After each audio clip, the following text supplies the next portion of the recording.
Hello दोस्तों, मेरा नाम अतुल है। मैं दिल्ली का रहने वाला हूँ। मैं एक इंडिपेंडेंट रिसर्चर हूँ।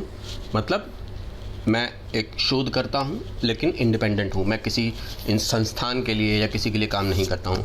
और शोध का मेरा जो विषय है वो विषय है शराब, अल्कोहलिज्म या फिर जो एडिक्शन है उस पर सोशल इम्पैक्ट को स्टडी करना। आज 7 अगस्त है।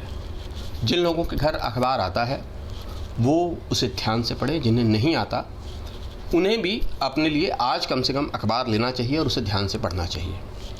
मैं ये क्यों कह रहा हूँ? दिल्ली ने एक नई शराब को लेकर नीति अपनाई है। ये नीति हमारे आने वाले बच्चों पर, हमारे आने वाली पीढ़ी पर सीधे तौर पर असर डालने वाली है। और ध्यान रखिएगा, ये सरकार रहे या अगले साल चली जाए, इस नीति का जाना लगभग असंभव सा हो जाएगा। और ये नीति हमारे आने वाले बच्चों पर इतना बुरा असर डालेगी कि हमारे हर गली में, हर मोहल्ले में कई शराबी यूं ही पड़े मिलेंगे। और ये मैं एग्जैजरेट करके नहीं बता रहा हूँ, ये एक वास्तविकता है। और क्यों है? क्योंकि दिल्ली सरकार ने आज एक ऐसी नीति अपनाई है जिससे उसका टारगेट है कि वो अपनी शराब की कमाई को डबल कर सके। और शराब की कमाई डबल कैसे होती है? शराब की कमाई जो होती है डबल ज़्यादा शराब बेचकर होती है। मतलब जितनी शराब अभी बिक रही है इससे डबल शराब बिकेगी तो शराब की कमाई डबल होगी। सीधा सा समीकरण है। इसमें व्यापारी जो हैं वो सीधे तौर पे समझते हैं, इसमें कोई रॉकेट साइंस नहीं है। लेकिन हमारी पत्रकारिता इसको किस पॉइंट ऑफ व्यू से देखती है वो बताता हूँ मैं आपको। अखबार में जो खबर छपी है मैं उसको पढ़ के सुनाता हूँ। Delhi excise revenue set to double after licence auction under new liquor policy. ये भाषा इतनी कॉम्प्लिकेटेड है कि जो लोग इससे सीधे तौर पर प्रभावित हो रहे हैं उन्हें शायद ये बमुश्किल समझ आए। फ्रंट पेज पर, हालांकि हिंदुस्तान के अंग्रेजी के अखबार में ये है, लेकिन हिंदी के अखबार में ये खबर चौथे पन्ने पर सरका दी गई है। जो चौथे पन्ने पर खबर सरका दी गई है वो है कि नई आबकारी नीति से भरेगा खजाना। किसका खजाना भरेगा? दिल्ली सरकार का। मुझे दिल्ली सरकार के टैक्स रेवेन्यू सिस्टम पर कोई कमेंट नहीं करना, मैं कोई रेवेन्यू एक्सपर्ट नहीं हूँ। मेरा सीधा सा कंसर्न ये है, ये शराब से डबल कमाई कैसे करेंगे आप? सिर्फ 20 हिस्सों में अगर अभी आपने इसको ऑक्शन किया है तो दिल्ली ने 5,300 करोड़ रुपए कमा लिए हैं दिल्ली सरकार ने। और दिल्ली सरकार का टारगेट है 10,000 करोड़ कमाने का, जो कि पिछले वित्त वर्ष में करीब 5,400 करोड़ के आसपास था। वो अभी तक पूरा हो चुका है उनका। अब आने वाले बहुत सारे महीने बचे हैं। अगस्त हुआ है, अगले 6 महीने 7 महीने और बचे हुए हैं, आराम से बचे हुए हैं। उसमें डबल से ज़्यादा ही कमाई होगी। मेरे लिए ये समझना मुश्किल है कैसे सरकार अपनी कमाई डबल करने के लिए अपने युवाओं को नशे की दलदल की ओर धकेलना स्वीकार कर लेती है। जो लॉजिक दिया जाता है वो ये कि इल्लीगल शराब बहुत बिकेगी अगर हम अपनी शराब की दुकानें नहीं खोलेंगे। इस पर मैंने अलग से एक वीडियो डाला हुआ है, कैसे इनके पीछे छिपकर सरकार इन आंकड़ों को मिसयूज़ करती है। प्लीज़ इस शराब की नीति का विरोध करें। मैंने तो तय कर लिया है, मैं इस शराब की नीति का पूरा विरोध करूँगा।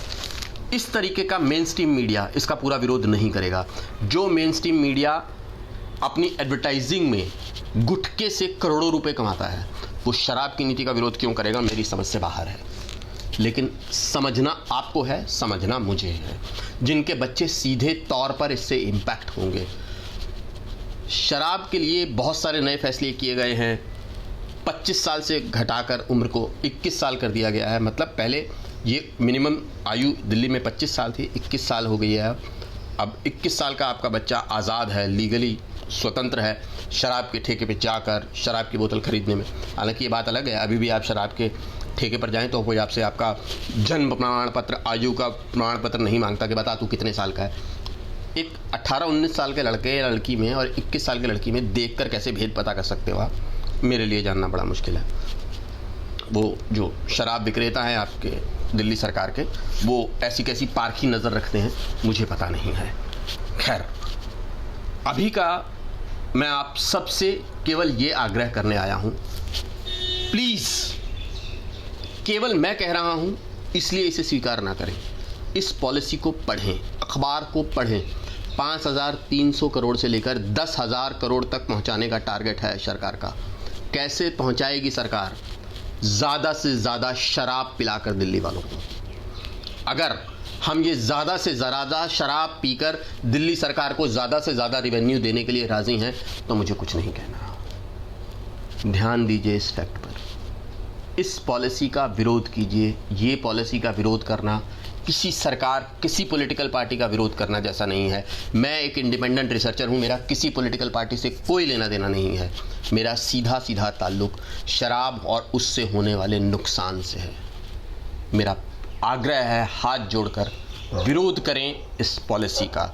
मैं तो विरोध करूंगा अपने स्तर पर। जो लोग इस मुहिम से जुड़ना चाहते हैं प्लीज़ मुझे कमेंट में अपनी राय दें।